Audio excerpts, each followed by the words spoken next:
Hi guys, good morning. So for this one, making another keychain, and yan, as you can see, nagmimix ako ng hardener and epoxy resin.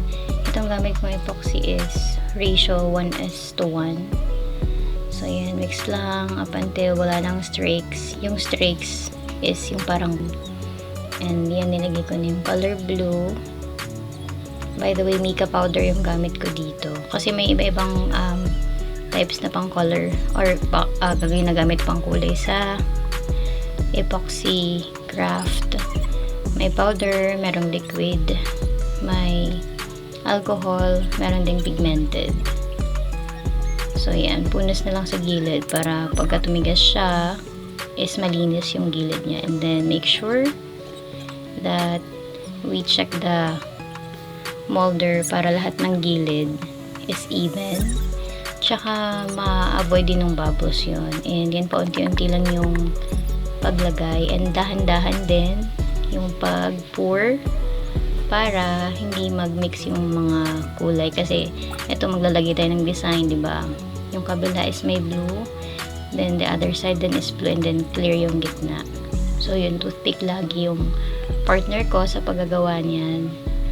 Ayan, medyo mabusisi si Inday. Ayan, punas-punas, and then dry lang yon ng medyo konti, i-rest lang ng konti. And then ito, yung flour na ilalagay natin, and kinat ko lang siya. Tapos, syempre liliitan mo, depende sa'yo kung gaano karaming ilalagay mo.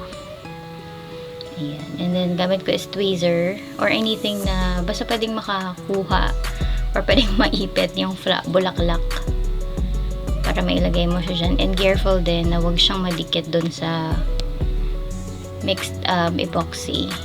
Kasi syempre pag may liquid, didikit din yung ibang bulaklak. So medyo struggle kasi maliliit siya eh. Tsaka para hindi rin maruin yung bulaklak. So yan. Then toothpick lang din pagka medyo nahirapan.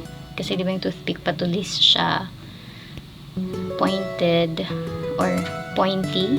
Kung mali, correct nyo na lang ako. So yan, tapos ita-dry lang natin siya. Check nyo na lang yung agwat or yung gap, diba, ng mga bulaklak. Tapos kung sa tingin nyo medyo kulang pa, dagdagan na lang. Ayan, so ako kinulang yata ako, dami kong nilagay.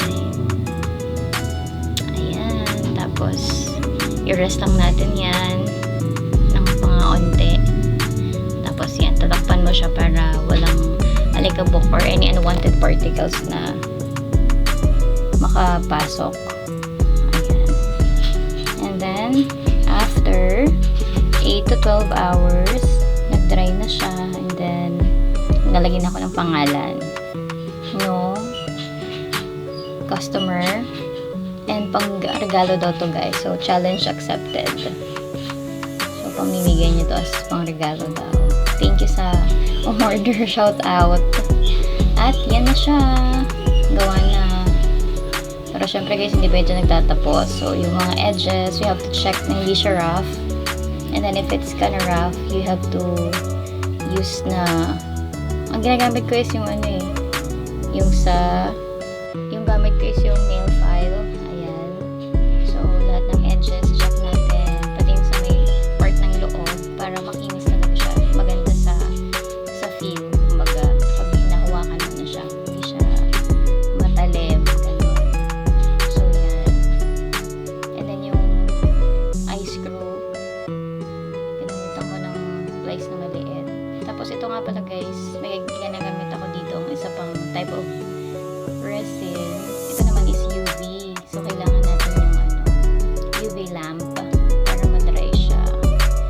So, ayan, maya-maya makikita na dyan. Ayan, ginamitan ko siya ng UV para mag-hold talaga siya ng strong. Diba? Para hindi kanya bitawan, ganun.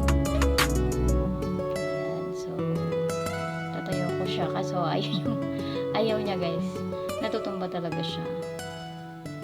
And hindi ko pala na-play yung video that time. So, ginamit ko na yung UV lamp.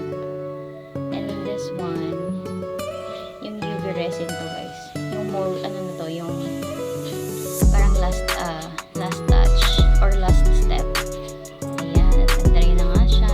Lalagyan na natin ng keychain na gold with blue tassel. Ayan. So, medyo struggle ako guys kapag lalagay niya.